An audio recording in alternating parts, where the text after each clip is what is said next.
There are two occasions I remember. The first one was on Sunday. It was on Sunday when it was raining. It was drizzling, and I was walking up Peponi Road because where the soldiers were stationed was right down opposite Westgate.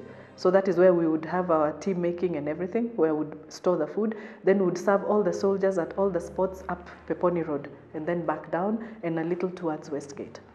So as you're walking up Peponi Road, there's the Westgate car park that is overlooking the building, the Westgate Mall itself. So there was a group of snipers that had been stationed there from Saturday, so that in case there are terrorists coming out of the mall, they can be able to catch them. So nobody had served these snipers since Saturday. They'd been rained on the whole of Saturday night, the whole of Sunday during the day. They had come when they were not prepared. These soldiers had come to Nairobi for a pass-out parade. And on their way back, they were told, kumeharibika, so they had to come back. So they came without gear, without proper, so there they were in that condition.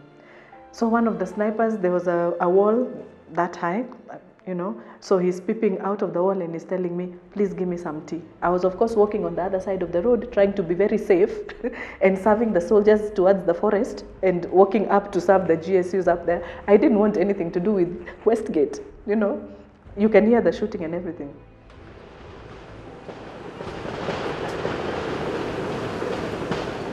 His lips were cracked, and I'm there with my tea and bread. And I had to make a decision. Are you going to cross this road and serve this man or not? I took a deep breath and I crossed the road. I had to jump over a drainage, which was, for me, being a lady, that was not easy either. So I jumped over the drainage with my tea and bread. And I thought he was alone, but they came out, the rest, he called the others, he says, come, there's tea. I've never been touched like that. I looked at the faces of those men and the difference just that cup of tea and bread made to them. And even if you decided to kill me at that time, it was going to be okay. That is one of the incidences. So I risked that. And to know how dangerous it was, next day there's a terrorist who had tried to jump out of a window opposite, and these snipers were there getting him. So it's really a dangerous place. The second incident was one day when I was serving them lunch. They walked in the way they normally make their line to take their food. And one of them didn't talk to anybody, he didn't take a plate, he didn't do anything. He came and sat on the floor, just right in front of me, just sat down.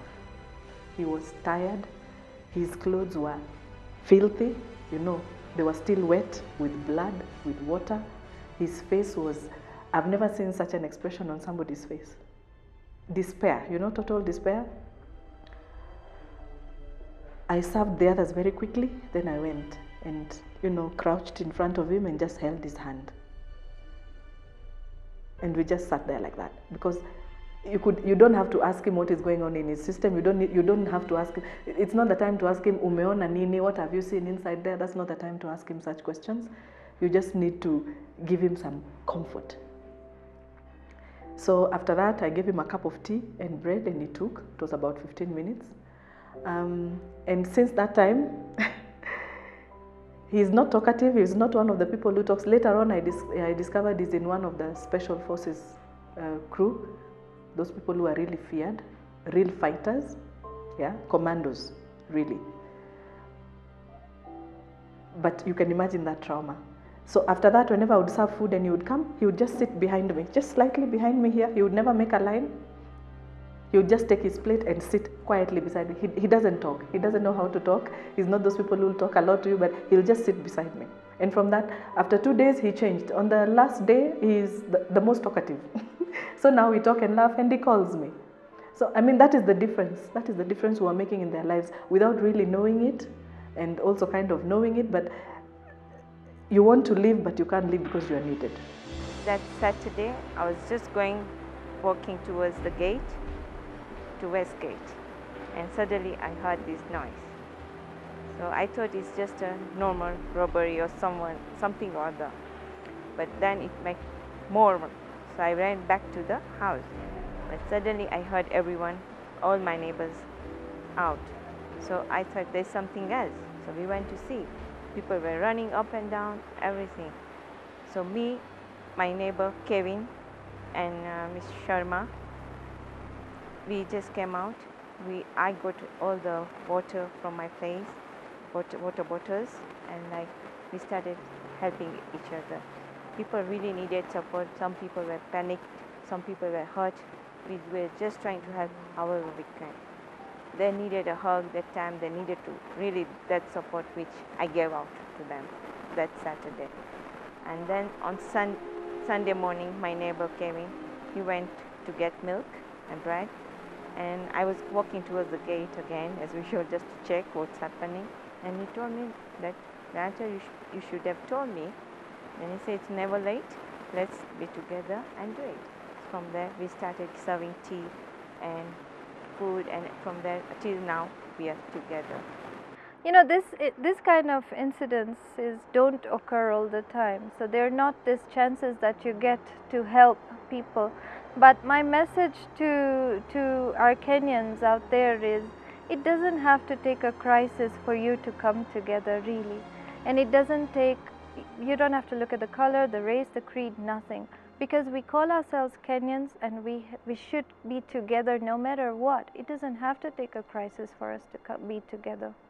It's left me content in the sense that at least I didn't sit at home and just look at the news and speculate the way people are and pointing fingers. There's a lot of pointing fingers, which is getting me upset. But yes, I was out here and I made a difference. Yeah, so it makes me feel happy that I did something. Yeah. So about 7:30, 8 o'clock, 8:30, it started raining. And from my kitchen window, I could see what was happening. So I saw journalists standing there. They are reporting live. I spotted Ken Mijungu and Mr. Kwandere, among others. And they were there. It was raining. They are trying to get the story to Kenyans. And so I said from my kitchen window, what is it that I can be able to do? So I went and started preparing coffee. You know, just coffee from the little that I had in the house. Started making coffee and bringing it down. I make coffee and bringing it down. We were not sleeping because this war was a continuous war, if you can remember. It wasn't something that was stopping. I mean, let's go and let's stop fighting now, and you know, it wasn't. So after a while, they had a way of relieving each other from their posts of duty. So the feeding thing was round the clock. Yeah, so some would come in at 3 a.m. Some would come in at midnight. So this was just an ongoing thing. It's okay. If we're helping them to feel, yesterday I served someone and he told me at night, it was around 1 o'clock in the night, and he says, if you are up doing this and it's not your job, let me also just wake up. I mean, they get motivated. So there's something we're also doing, just apart from feeding them, there's that motivation, and it means a lot to them. Yeah, they're doing this for us. Yeah, they're ready to die. When they go in there, they're telling me they know they're ready to die, but they're doing it for us. I hope Kenyans realize that. Yes.